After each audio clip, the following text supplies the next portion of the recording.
Ang pag-checkin din ng ating motor, hindi agad ano. Kailangan, ang mahusay na technician, una, visual checking. Pangalawa, tingnan na niya kung may code.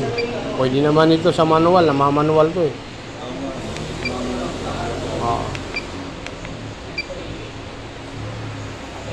Kaya, pag hindi siya nagsagawa ng ganon, at hahatol siya agad, talaga magkakaroon ng... Dito ka agad sa computer Yan, yan. ayan o. Ayan o. Dalawa. Yung unahan, at saka yung ulihan na mga sensor. May mga ano kasi ito eh, may mga tawag dito. Yung kaninang ginalawa ko. Putol kasi sa likod.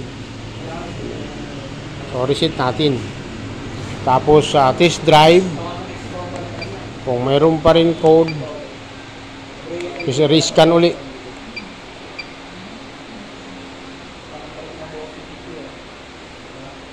Pero kahapon, ang pinapakita niyang code yung doon sa hulihan. Kasi, siyempre, ginalaw ko to kanina, nilinis ko yung mga sensor. Kaya,